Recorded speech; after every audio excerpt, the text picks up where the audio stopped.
सब गाइस, हम हैं आपके जुड़वा सुशांत और निशांत।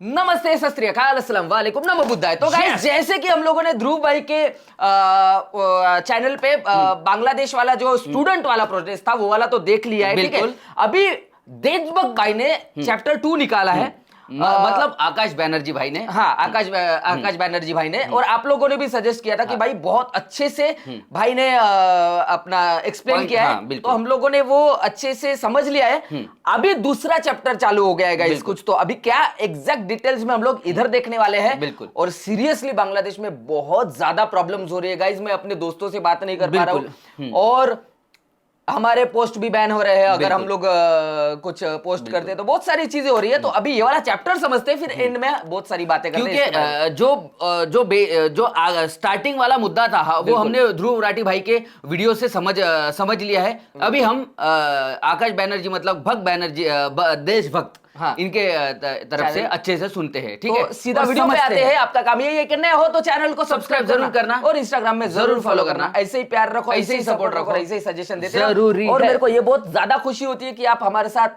हम लोग तो अकेले में देखते ही थे, बट अभी आजकल हम लोग आपके साथ वीडियो देखते हैं और आप भी हमारे साथ एंजॉय करते हो और मजा आता है। चलो बिल्कुल बढ़िया, देशभक्त भाई करते रहो।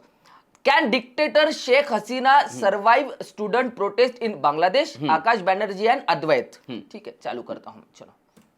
शेख हसीना के खिलाफ बांग्लादेश में स्टूडेंट प्रोटेस्ट अभी भी जारी हैं। हाँ, जो प्रोटेस्ट एक एंटी कोटा पीसफुल एजिटेशन से शुरू हुआ था, वो अब डिक्टेटर हसीना के बर्बरता के चलते एक प्रो डेमोक्रेसी मूवमेंट बन रही है। 30% का फर्जी फ्रीडम फाइटर कोटा तो वहां के सुप्रीम कोर्ट ने हटा दिया, लेकिन अब मुद्दा यह है कि एक आजाद सो कॉल्ड डेमोक्रेटिक देश में हसीना सरकार की पुलिस और आर्मी स्टूडेंट प्रोटेस्टर्स पे इस तरीके से गोलियां कैसे दाग सकती है, हेलीकॉप्टर से स्टूडेंट्स को कैसे मार गिरा सकती है, स्टूडेंट ऑर्गेनाइजर्स को किडनैप ऐसे कैसे किया जा सकता है, उन्हें टॉर्चर ऐसे कैसे किया जा सकता है। 9,000 से ज्यादा प्रोटेस्टर्स जेल में हैं, 20,000 से ज्यादा जख्मी हैं, ऑफिशियली 200 डेड, लेकिन अनऑफिशियल रिपोर्ट्स की माने तो 1,000 से ज्यादा लोगों की मौत हो चुकी है और हजारों क्रिटिकली इंजर्ड है। और शेख हसीना इस मैसेकर की जिम्मेदारी तक नहीं ले रही हैं, उल्टा दूसरों को ब्लेम कर रही हैं। अभी भी बांग्लादेश के कई शहरों में पुलिस हर मोड़ पर तैनात है। रात को हेलीकॉप्टर की आवाज सुनाई देती है और उसी रात के अंधेरे में स्टूडेंट्स के घरों पर पुलिस की रेड होती है और फोन पर अगर कोई पॉलिटिकल मैसेज, कोई वीडियो दिख जाए या वीपीएन तक मिल जाए तो अरेस्ट होना एकदम अश्योर्ड है।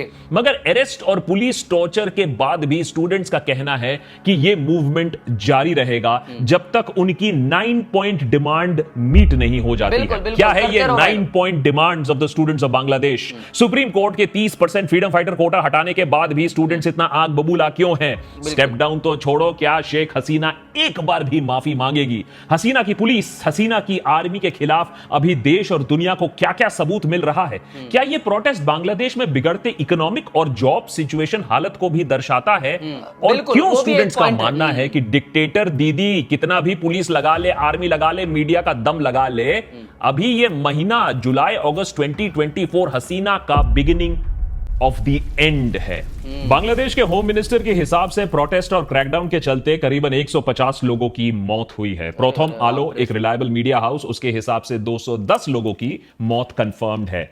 मगर स्टूडेंट ऑर्गेनाइजर्स, लोकल जर्नलिस्ट के मुताबिक यह आंकड़ा उससे कई ज्यादा हो सकता है। शायद 1,000 से ज्यादा लोगों की मौत हुई है और सरकार ट्रांसपेरेंसी रख नहीं रही है, तो यह मौतों की जो रूमर है ये और तगड़ी हो रही है। लोग तो इसी आंकड़े को मान रहे हैं।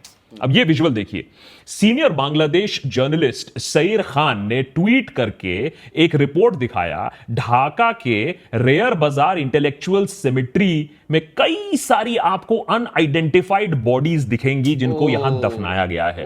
बोला जा रहा है यहां टोटल काउंट 67 के आसपास है। अब इस जर्नलिस्ट का दावा है कि ये सारे स्टूडेंट प्रोटेस्टर्स की ही लाशें हैं।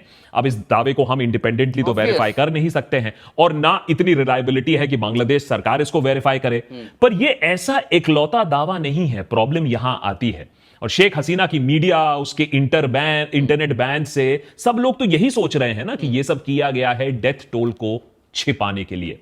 ऐसी कई रिपोर्ट्स आपको दिखेंगी इंटरनेट पर। और हॉस्पिटल्स का अगर एग्जांपल ले लेते हैं, ऑफिशियल डेथ रिपोर्ट्स वो देने से इनकार कर रहे हैं। अभी भी कुछ लोग मिसिंग हैं और कई लाशों को फैमिलीज बिना अस्पताल ले जाकर ही सीधे उन्होंने दफना दिया है। यानी ऑफिशियल रिकॉर्ड और एक्चुअल डेथ काउंट में काफी बड़ा अंतर है। इस पर शायद डिबेट नहीं है। शेख हसीना चाहती है कि अब जो हुआ सो हुआ, यह मामला जल्दी से दब जाए, लोगों का जो गुस्सा है वो ठंडा हो जाए। इसीलिए शायद असली आंकड़ा आपको कभी पता नहीं चलेगा, रियल इन्वेस्टिगेशन होगा नहीं। मगर जब से बांग्लादेश में इंटरनेट वापस आया है, तब से पुलिस ब्रुटैलिटी का जो हुआ है पिछले 2-3 हफ्तों में, उसका जो प्रमाण है वो भर भर कर सामने आ रहा है और इसीलिए लोगों का गुस्सा एक्चुअली और भी बढ़ रहा है। अगर आपको पिछले 2 हफ्तों के प्रोटेस्ट की पूरी कहानी नहीं मालूम है तो हमने पूरा एक बांग्लादेश पर एपिसोड बनाया है, उसे जरूर देखिएगा कि कैसे एक अनडेमोक्रेटिक फ्रीडम फाइटर कोटा के खिलाफ बांग्लादेश के स्टूडेंट ने प्रोटेस्ट करना शुरू किया। स्टूडेंट से बात ना करने के बजाय हसीना सरकार ने तानाशाही और बर्बरता का रास्ता आजमाया और पुलिस और आर्मी को भेज दिया आतंक मचाने के लिए। ऐसा ही एक आतंक का प्रतीक बने अबू सईद, जिनकी बांग्लादेश पुलिस ने निर्मम हत्या कर दी, वो भी कैमरा के सामने। वीडियो एविडेंस साफ है कि अबू सईद के पास कोई हथियार नहीं था।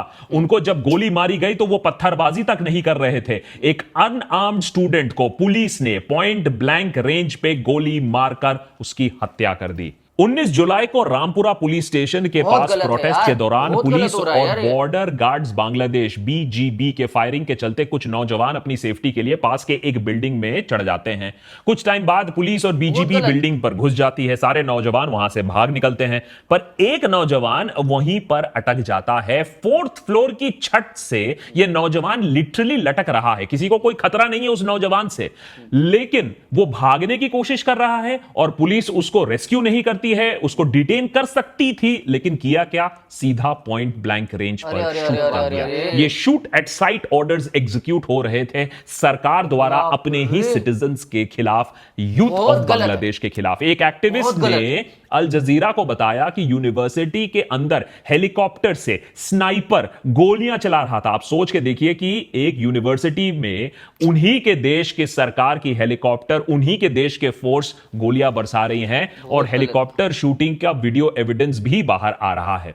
कहा जा रहा है कि कर्फ्यू के दौरान शूट एट साइट ऑर्डर्स थे।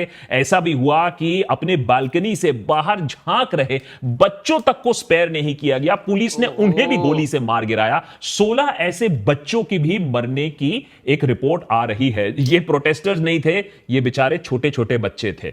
दुख की बात यह है कि सिर्फ पुलिस ही नहीं, border guard Bangladesh, army of Bangladesh जैसी संस्थानों ने भी इस कत्ले आम में हिस्सा लिया, उनका भी इस्तेमाल किया शेख हसीना ने। यह भी खबर आ रही है कि United nation marked armoured personal vehicles और हेलीकॉप्टर्स का इस्तेमाल किया गया हसीना गवर्नमेंट द्वारा इस प्रोटेस्ट को दबाने के लिए, जबकि यूएन मार्क्ड व्हीकल्स का यूएन मिशन के बाहर इस्तेमाल होना सख्त मना है। पेलेट गन्स की भी भारी इस्तेमाल की बात सुनी जा रही है। याद रखिए, पेलेट गन्स सबसे बड़ी प्रॉब्लम जो होती है कि वो एक क्लस्टर एम्यूनिशन बोला जाता है, यानी बेसिकली एक बार फायर कर दिया तो कौन से इंसान को कैसी चोट पहुंचेगी इस पर किसी का कोई कंट्रोल नहीं रहता है और इन पेलेट से बहुत आसानी से आईसाइट खोने का खतरा रहता है। ढाका के national institute of ophthalmology hospital NIOH में पिछले कुछ हफ्तों में 500 से भी ज्यादा पेशेंट्स आए हैं पेलेट गन इंजरीज के साथ। ये बाय द वे सिर्फ एक अस्पताल की बात कर रहा हूं मैं। स्टूडेंट का सवाल यहां पर बहुत ही सिंपल है। एक आजाद देश की डेमोक्रेटिक सरकार अपने ही सिटीजन्स पर इस तरीके से अत्याचार कैसे कर सकती है? और इंटरनेट वापस बहाल होने के बाद इस बर्बरता का पूरा जो मंजर लोग अपने फोन पर देख रहे हैं, जाहिर है कि लोगों में गुस्सा काफी ज्यादा है और इसीलिए हम एक और राउंड ऑफ प्रोटेस्ट देख रहे हैं। हसीना के किस्से और कांड अब दुनिया भर में लोग देख रहे हैं। यूरोपियन यूनियन ने पुलिस की बर्बरता की निंदा की है और मांग की है कि जो गुनहगार हैं उन्हें सजा मिलनी चाहिए। बांग्लादेश और शेख हसीना को इंटरनेशनल क्रिमिनल कोर्ट में ले जाने की अब कोशिश हो रही है फॉर क्राइम्स अगेंस्ट ह्यूमैनिटी, लेकिन ये सब डिक्टेटर हसीना के लिए कोई नई बात नहीं है। ये जो तरीके हैं ये इनके लिए काफी पुराने हो चुके हैं। पिछले वीडियो में हमने बात की थी कि कैसे शेख हसीना ने जनवरी 2024 के बांग्लादेश इलेक्शन को कंप्लीटली वन साइडेड बनाया, इलेक्शंस फ्री एंड फेयर नहीं थे। पर यह सिर्फ एक एग्जांपल था। शेख हसीना का जैसे कि मैंने लास्ट वीडियो में आपको बोला था कि ऐसा मैं जब बांग्लादेश में था 15-20 दिन, तब मुझे ये बोला गया है वहां पे कि यहाँ पे भी इलेक्शन फेयर रफ नहीं होते, बिल्कुल इधर वही चलता है, फिक्सिंग चलता है, जैसे हमारे इधर बीच में वो आया था कि वो फिक्स होता है, ऐसा ये चल रहा था कि फिक्स होता है ना। गाइज मैं बता रहा हूँ, अभी मैं देख रहा हूँ दोस्तों के पोस्ट, चिट्टकोंग करके एक जगह है, उधर घर में घुस के फायरिंग हो रही है सीधा सीधा, और एक इसमें तो लाइव फायरिंग देखा है मैंने, बहुत गलत ये हो रहा है गाइस, बहुत। अपने देश के लोगों को ऐसा कैसे बेरहमी से मार सकता है कोई, वो भी स्टूडेंट को यार, वो अपने हक के तो मांग रहे हैं, जैसा वो अपने किसान प्रोटेस्ट में मारे थे वैसा ही वैसे।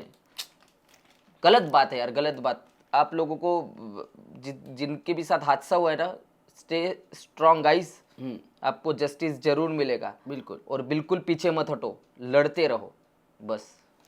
ये तो उधर काम नहीं चल रहा होगा, कुछ नहीं, कैसा अभी लोग खाना कैसे खाएंगे, पैसा कैसे कमाएंगे, मेरे को समझ में नहीं आ रहा उधर यार, क्योंकि अभी तो बांग्लादेश बंद होगा ना पूरा, वही तो काम नहीं चल रहा, कुछ नहीं, कैसा होगा मेरे को समझ में नहीं आ रहा। बहुत जल्दी से जल्दी सब कुछ ठीक हो जाए भाई, सब कुछ अच्छा रहे, बस बहुत जरूरी है। डिक्टेटोरियल रवैया दिखाने के लिए ऐसे कई सारे उदाहरण आपको मिल जाएंगे।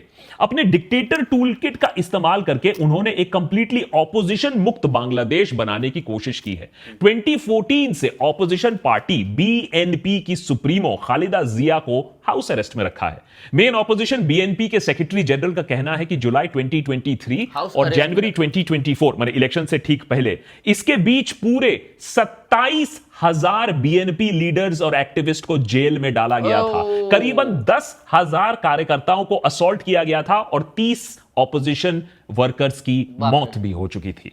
Author and activist Mushtaq Ahmed, जिन्होंने कोविड मिसमैनेजमेंट पर हसीना को क्रिटिसाइज किया और करप्शन का मुद्दा उठाया देश में, उनको साइबर सिक्योरिटी एक्ट के तहत जेल में डाला गया। 6 बार उनको बेल डिनाई की गई और फिर एक दिन अचानक जेल में मुश्ताक की मौत हो जाती है। इस तरीके से हसीना ने अपने क्रिटिक्स को साइलेंस किया है और दूसरों को चेतावनी दी है कि अगर वो अपनी आवाज उठाएंगे तो उनका क्या होगा। 2018 में कई स्कूल स्टूडेंट्स ने रोड सेफ्टी के मुद्दे पर एक पीसफुल रैली का आयोजन किया, नॉन वायलेंट धरना और रास्ता रोको का मेथड अपनाया। तब भी शेख हसीना की पुलिस ने स्टूडेंट्स पर लाठियां बरसाई, टीयर गैस का इस्तेमाल किया गया। शेख हसीना की पार्टी आवामी लीग का स्टूडेंट फ्रंट, जो छात्र लीग है, उनके मेंबर्स ने प्रोटेस्टर्स और जर्नलिस्ट पर हमला किया। आप सोच के देखिए, रोड सेफ्टी जैसा सिंपल और नॉन कंट्रोवर्शियल मुद्दे पर भी डिबेट और क्रिटिसिज्म शेख हसीना को बर्दाश्त नहीं है। जो बच्चे 2018 में इसी तरीके से प्रोटेस्ट कर रहे थे ये रोड सेफ्टी के लिए, वही बच्चे आज यूनिवर्सिटी स्टूडेंट्स हैं और उनका ही ये कोटा रिफॉर्म प्रोटेस्ट और भी भयंकर तरीके से हसीना ने उसको क्रैकडाउन करने की कोशिश की, लेकिन ये क्रैकडाउन उनके खिलाफ अभी बैकफायर कर चुका है। मगर यह मत समझिए कि शेख हसीना बैक डाउन कर रही है, ना ना ना, उनकी सरकार तो उल्टा ब्लेम गेम खेल रही है, रिस्पॉन्सिबिलिटी नहीं ले रही है और प्रोटेस्टर्स को ऑपोजिशन एजेंट्स और टेररिस्ट बुला रही है। सरकार का कहना है कि स्टूडेंट मूवमेंट को ऑपोजिशन बीएनपी और जमात के टेररिस्ट ने इन्फिल्ट्रेट किया, स्टूडेंट्स को पार्टीज ने एक ढाल की तरह इस्तेमाल किया और पुलिस और मिलिट्री पर अटैक करवाया। इस बुनियाद पर 1 अगस्त को हसीना सरकार ने जमाते इस्लामी और उसके स्टूडेंट विंग इस्लामी छात्र शिविर को भी अब बैन कर दिया है उनके एंटी टेरर लॉ के हिसाब से। हसीना का मानना है कि जमात और शिविर और बीएनपी मिलके स्टूडेंट्स को यूज करके हसीना सरकार पर हमला कर रहे थे, उन्हें गिराने की कोशिश कर रहे थे। उधर स्टूडेंट्स का कहना है कि यह एकदम गलत बात है। उनका एक ऑर्गेनिक इंडिपेंडेंट मूवमेंट है, इसको एंटी नेशनल, इसको टेररिस्ट, इसको ऑपोजिशन पार्टी ड्रिवन बोलकर डिसक्रेडिट करने की कोशिश की जा रही है। ऊपर से ऑपोजिशन पार्टी का तो कोई प्रेजेंस ही नहीं है यूनिवर्सिटी कैंपसेस में तो एक ही स्टूडेंट यूनियन एक्टिव है और वो शेख हसीना का छात्र लीग है। तो जब ऑपोजिशन को हसीना ने खत्म ही कर दिया है बांग्लादेश में, तो इन्फिल्ट्रेट करने की बात कहां से आई विपक्ष की। ऊपर से ढाका मेट्रो में किसने तोड़फोड़ की, किसने सरकारी दफ्तरों पर अटैक किया, इस चीज पर अभी क्लैरिटी नहीं है। बिना उस क्लैरिटी के पूरे मूवमेंट को दोषी बनाना वो भी सही नहीं है। लेकिन इस बात का क्लैरिटी है, इस बात की वीडियो एविडेंस है कि पुलिस ने अनआर्म्ड स्टूडेंट्स पर गोलियां बरसाई, मगर हसीना सिर्फ मेट्रो रेल पर चिंतित हैं। सरकारी दफ्तर थोड़े से अटैक हो गए उस पर चिंतित है, स्टूडेंट्स की जाने गई इतनी ज्यादा उस पर कोई खास चिंता नहीं है। सरकार का तो यह भी कहना है कि प्रोटेस्टर्स ने उल्टा छात्र लीग के स्टूडेंट्स को बिल्डिंग से फेंक कर मार डाला और कुछ पुलिस वालों को हमला करके उनके ऊपर उनको मार के लैंप पोस्ट से टंगा दिया। यह गंभीर आरोप है। अगर यह बात सच है, इसका कोई भी एविडेंस निकलता है तो सख्त कार्रवाई होनी चाहिए। मगर इन बातों का स्टूडेंट प्रोटेस्टर्स एकदम खंडन करते हैं, इसको डिनाई करते हैं। वो कहते हैं यह सरकारी प्रोपेगेंडा है, लोगों को मिसगाइड करने के लिए और उन्हें डिस्क्रेडिट करने के लिए। तो एविडेंस इस चीज का हमें भी इंतजार है। मगर अबू सईद ने जिस तरीके से उसको मारा गया, पॉइंट ब्लैंक रेंज पर मारा गया, उससे तो यही दिखता है कि पुलिस की तरफ से काफी ज्यादा बर्बरता हुई। अगर सरकार पूरे प्रोटेस्ट को डेमोक्रेटिकली होने देती, डेमोक्रेटिकली रिजॉल्व कर लेती, तो शायद इतना बड़ा वायलेंस ना होता और ना शेख हसीना पर इतनी बड़ी आफत आती। मगर उल्टा सरकार ने सोचा नहीं, हेलीकॉप्टर इस्तेमाल करते हैं, pellet gun, shoot at site, information blackout कर देते हैं, इंटरनेट खत्म कर देते हैं, छात्र लीग को गुंडागर्दी करने का लाइसेंस दे देते हैं। अब ये सब होने के बाद जब इंटरनेशनल क्रिटिसिज्म आ रहा है तो सरकार कह रही है वो तो मजबूर थी ये सब कदम उठाने के लिए। सरकार ने और भी ऊट पटांग बयान देने शुरू कर दिए। यह भी डिक्टेटरशिप का एक अहम हिस्सा होता है। बांग्लादेश के minister for state for information and broadcasting Mohammad Arafat ने यह कह दिया है कि सरकार ने इंटरनेट शटडाउन थोड़ा ही ना किया है, बल्कि ये तो प्रोटेस्टर्स थे जिन्होंने under water fibre optic cables जला दिए, ठीक उस स्पॉट पर जहां अंडर वाटर केबल्स जमीन पर आते हैं, ग्राउंड स्टेशन पर आते हैं। इस बयान को एक जोक की तरह लिया जा रहा है बांग्लादेश में, क्योंकि इंटरनेट कटने से प्रोटेस्टर्स को ही सबसे ज्यादा नुकसान था। याद रखिए 2018 के रोड सेफ्टी प्रोटेस्ट्स के दौरान भी इंटरनेट शटडाउन किया गया था। अराफात साहब ने यह भी कहा कि ये कहीं ना कहीं एक्टिविस्ट जो ये अनरूली एलिमेंट्स थे, इन्हें ड्रग्स दिए गए थे, इसीलिए प्रोटेस्टर्स सीना ठोक के पुलिस के सामने खड़े हुए थे, क्योंकि वो नशे में थे। लेकिन जिस पावर के नशे में हेलीकॉप्टर से यूनिवर्सिटी स्टूडेंट्स पर फायरिंग हो रही थी, वो नशा अराफात साहब को नहीं दिखा। मगर स्टूडेंट्स का बेखौफ पुलिस के सामने खड़ा होना, उनका मरना, वो उनको नशा दिख रहा है। अब हसीना एक नेशनल डे ऑफ मॉर्निंग का ऐलान कर चुकी हैं वायलेंस, वैंडलिज्म, आर्सन और टेररिस्ट एक्टिविटीज के विक्टिम्स के लिए। यानी बेसिकली जो नरसंहार हसीना के डिक्टेटोरियल मिसमैनेजमेंट के वजह से हुआ, उसके लिए स्टूडेंट प्रोटेस्टर्स को टेररिस्ट ठहरा दो, ऑपोजिशन को ब्लेम कर दो, खुद अपने आप को विक्टिम बना दो और उसके बाद एक मेमोरियल सर्विस भी कर दो। वाह, गजब की फकीरी है। अपने आप को निर्दोष दिखाने के लिए हसीना ने यह सॉरी गाइस, हम लोग ये गजब की फकीरी जो वर्ड है ना, ये आकाश बनर्जी बहुत ज्यादा हमारे मोदी जी को बोलते हैं। ठीक है, इसलिए तो ये बहुत ज्यादा इनका फेमस है। वो ऐसा बोलते हैं ना, अरे हम तो फकीर आदमी है, झोला लेके चल पड़ेंगे जी। तो जब वो महंगी पेन यूज करते, महंगा चश्मा, महंगी गाड़ियों में जाते, प्राइवेट प्लेन में जाते, इधर उधर, तो अरे वाह, गजब की फकीरी है भाई। ऐसा तो देश बनर्जी अपने इसलिए है, हर बार यूज करती है। क्या फकीरी है, गजब की फकीरी है। अपने आप को निर्दोष दिखाने के लिए हसीना ने यह भी कह दिया है कि यूएन या कोई और देश अपने एक्सपर्ट्स बांग्लादेश भेज सकती है, वायलेंस को इन्वेस्टिगेट करा सकती है, क्योंकि इतना वायलेंस के चलते अब तो बांग्लादेश में एफडीआई इन्वेस्टमेंट्स और भी कम हो जाएंगी। 19 जुलाई को नाहिद इस्लाम, जो कि एक प्रोटेस्ट कोऑर्डिनेटर है, उनको प्लेन क्लोथ्स पुलिस वाले उठाकर ले जाते हैं। नाहिद को ब्लाइंडफोल्ड किया जाता है, हैंडकफ किया जाता है, टॉर्चर टेक्निक्स इस्तेमाल किए जाते हैं, पूछताछ की जाती है उनसे। 21 जुलाई को बेहोश नाहिद को एक सड़क किनारे छोड़ दिया जाता है। होश आने के बाद नाहिद घर पहुंचते हैं, उनको अस्पताल लिया जाता है। इस पूरे किस्से के बाद 23 जुलाई को बिना डरे नाहिद ने एक बयान दिया, मूवमेंट रुकने वाला नहीं है। नाहिद अस्पताल में भर्ती हुए, पर 26 जुलाई को बांग्लादेश पुलिस के डिटेक्टिव ब्रांच ने फिर से नाहिद को हिरासत में ले लिया। इस पर काफी आउटरीच हुआ कि सरकार को अगर निगोशिएट करना है तो उनको प्रोटेस्ट कोऑर्डिनेटर से बात करनी होगी, ना कि पुलिस उनको बार बार हिरासत में ले ले और उन्हें टॉर्चर करे। 28 जुलाई को नाहिद और 5 और कोऑर्डिनेटर्स जो कि डिटेक्टिव ब्रांच की कस्टडी में थे, उनका स्टेटमेंट आता है कि वो प्रोटेस्ट को बंद कर रहे हैं क्योंकि उनका quota reform demand supreme court ने पूरा कर दिया है, 30% रिजर्वेशन हटा दिया है। उसी दिन रात को लेकिन दूसरे कोऑर्डिनेटर्स ने एक स्टेटमेंट इशू किया, और यहां देखिए स्टूडेंट्स कितना नहीं डरते हैं इस तानाशाह से। स्टेटमेंट रेड, खून खराबा और मास अरेस्ट करने के बाद इस सरकार ने हमारे कुछ कोऑर्डिनेटर्स को हिरासत में लेकर गन पॉइंट पे मूवमेंट को बंद कराने की कोशिश की है। हम ये साफ साफ कहना चाहते हैं कि स्टूडेंट बॉडी तब तक मूवमेंट कंटिन्यू रखेगी जब तक हमारी 9 पॉइंट डिमांड मीट नहीं होती है। हम समझौता करके शहीद स्टूडेंट्स के साथ गद्दारी नहीं करेंगे। वैसे कोटा पर जो जजमेंट आया है वो भी कुछ अमेजिंग नहीं है, उसको लेकर भी कंट्रोवर्सी है, क्योंकि फ्रीडम फाइटर कोटा के साथ साथ अफर्मेटिव एक्शन का जो कोटा था उसको भी ऑलमोस्ट खत्म कर दिया गया है। मगर अब ये मूवमेंट इस कोटे से बहुत आगे बढ़ चुकी है। डेमोक्रेसी, अकाउंटेबिलिटी, उसके बारे में अब ये मूवमेंट बन चुकी है और इसका क्रेडिट, इस प्रोटेस्ट को बढ़ाने का क्रेडिट शेख हसीना को ही जाता है। स्टूडेंट्स का 9 पॉइंट डिमांड बहुत ही अब सिंपल है। हसीना इस मास किलिंग और अट्रॉसिटीज के लिए अपनी जिम्मेदारी एक्सेप्ट करे। Home minister, road transport, police minister, education minister, law minister resign करें। पुलिस और अफसर और वो यूनिवर्सिटी वीसीज जिनकी निगरानी में स्टूडेंट्स मारे गए वो रिजाइन करें। मारे गए स्टूडेंट्स और जख्मी स्टूडेंट्स के फैमिली को मुआवजा दिया जाए। जिन पुलिस वालों ने अनआर्म्ड स्टूडेंट्स पर गोली चलाई उनको अरेस्ट किया जाए। यूनिवर्सिटी में छात्र लीग के जो ये वन पार्टी पॉलिटिक्स हो रही है उसे बैन किया जाए। एजुकेशनल इंस्टीट्यूशंस को रीओपन किया जाए और यह गारंटी दी जाए कि स्टूडेंट प्रोटेस्टर्स थे उन्हें किसी भी तरीके से एकेडमिक या एडमिनिस्ट्रेटिव हैरेसमेंट उनके साथ नहीं होगी। तो प्रोटेस्ट जारी हैं, मगर उस लेवल पर नहीं जो कुछ हफ्ते पहले हमें दिखने को मिला था। याद रखिए अभी 9000 से ज्यादा लोग अभी भी अरेस्टेड हैं। खबर यह भी है कि कई पर नॉन बेलेबल धाराएं लगाई गई हैं, सुनवाई होने में महीने लग सकते हैं। ऊपर से बेलेबल ऑफेंसेस के लिए भी बेल बॉन्ड की प्राइस बहुत ज्यादा रखी गई है। सो बेसिकली आइडिया यह है कि सबको जेल में ही रखो, प्रोटेस्ट होगा ही नहीं।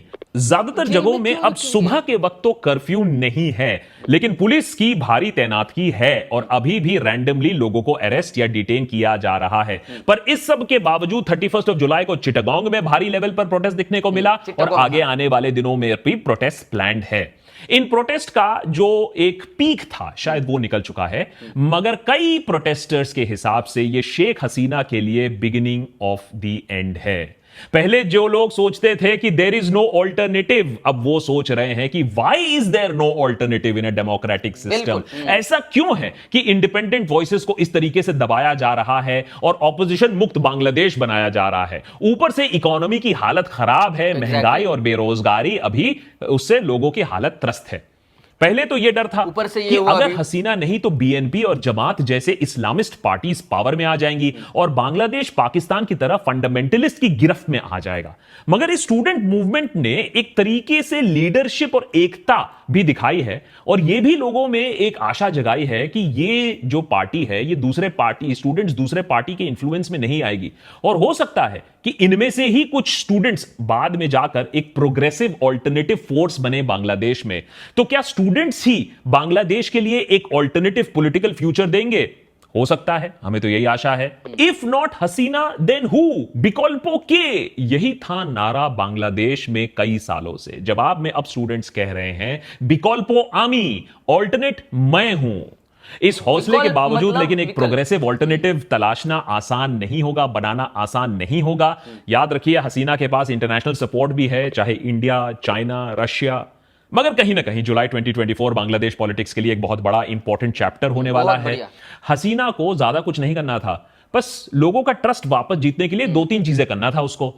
एक, dialogue between government and protesters. Students को दिक्कत क्या है सामने बैठकर एक बार बात कर लो। नंबर 2, भाई रिवैल्यूएशन कर लो आपकी लॉ एनफोर्समेंट टैक्टिक्स कैसे काम कर रही हैं। स्टूडेंट्स को गारंटी दो कि अगर वो शांतिपूर्ण प्रोटेस्ट करेंगे तो उनको गोलियों से उनको छलनी नहीं किया जाएगा। नंबर 3, बांग्लादेश की इकोनॉमी की हालत काफी टाइट है। अगर हसीना ने जॉब्स नहीं क्रिएट किए तो डेमोग्राफिक डिविडेंड धरा का धरा रह जाएगा। तो फोकस तो इकोनॉमी पे करना था, प्रोटेस्ट पर नहीं। लेकिन ये सब कदम लेना, बातचीत करना, इकोनॉमी पे फोकस करना डिक्टेटर के लिए बहुत मुश्किल काम होता है और हो सकता है कि कुछ दिनों बाद ऊपर आप देखें कि बांग्लादेश में सब कुछ नॉर्मल हो जाए। मगर हसीना का फिर से जनता पर जो भरोसा है उसको जीतना काफी कठिन होगा, खासकर कि जो युवा जनता है। और यही वो युवा है जो आगे जाके बांग्लादेश का पॉलिटिकल फ्यूचर तय करेगी। उनके पॉलिटिकल एस्पिरेशंस की बस अभी शुरुआत हो रही है और हसीना के लिए beginning of the end. Guys एक चीज है कि मैं एक चीज बोलना चाहता हूं कि जो भी हो रहा है तो जितने भी लोग फुकट के मारे गए उनको कंपनसेशन मिलना चाहिए सबसे पहली बात। बिल्कुल। और दूसरी बात कि आप रुको मत, प्रोटेस्ट चालू रखो। बिल्कुल। तीसरी बात, इतना जो गहरा आपके इसमें डिक्टेटरशिप चल रहा है वो हटना चाहिए। बहुत गलत बात है यार। और जो अभी इलेक्शंस होने वाले हैं वो बहुत इंटरेस्टिंग होने वाला है। बिल्कुल। और आपको सोचना है, देखो आपके दोस्तों के साथ, आपके फ्रेंड्स के साथ, आजू बाजू आपकी फैमिली के साथ, आपके आजू बाजू वाले लोगों के साथ कितना गलत हुआ है, बिल्कुल। ये जरूर आपने ध्यान में रखना है। डिक्टेटरशिप नहीं जॉब चलनी देना चाहिए। चाहिए, इकोनॉमी पे ध्यान देना चाहिए। जैसे कि अपन ने इतना देखा कि वहां कितना टैक्स है। बिल्कुल। हाँ, ये सब चीजों पे ध्यान देना चाहिए। तो यार स्टूडेंट पे गोलियां मार रहे, गोलियां बरसा रहे, उनका छोटा एक मांग तो है, वो पूरी कर देते तो क्या बात करना चाहिए सीधा। ये सही बोला कि उड़ाना नहीं चाहिए, सीधा बात करो भाई, बात करो। अपने ही बच्चे, अपने ही देश के लोग हैं वही यार। तो बात करो, मैं यही बोलना चाह रहा हूँ। बट अभी आपके हाथ में, बिल्कुल ठीक है, डिक्टेटरशिप नहीं चलनी चाहिए और इसका बदला आपको लेना है जो भी इतने दिन हुआ है, क्योंकि लोगों को परेशानी। अरे चलो, आपके पास अगर 2-4 पैसे है, अरे वो ठीक है, वो तो गुजारा कर लेंगे। जो जितना भी प्रोटेस्ट के दिन थे बंद रहा, जिनके पास बेचारों के पास कुछ नहीं है वो कैसा करेंगे? ये तो कोरोना जैसे हो गया ना, लॉकडाउन टाइप का। ये सब देख के अच्छा नहीं लग रहा है कि हमारे पड़ोसी देश में इतना मतलब गलत हो रहा है। बिल्कुल। ऑब्वियस। जरूर इस आपके हाथ में अभी प्रोटेस्ट जारी रखो, आपको जरूर सफलता मिलेगी। बाकी अगर हमसे कुछ छूट गया होगा तो माफ कर देना, कुछ गलती हो गई तो भी माफ कर देना। बाकी आप ऐसे ही प्यार रखो, ऐसे ही सपोर्ट रखो, और नए हो तो चैनल को सब्सक्राइब जरूर करना, और इंस्टाग्राम में जरूर फॉलो करना। मिलते हैं नेक्स्ट वीडियो में। जय जय भारत, पीस आउट।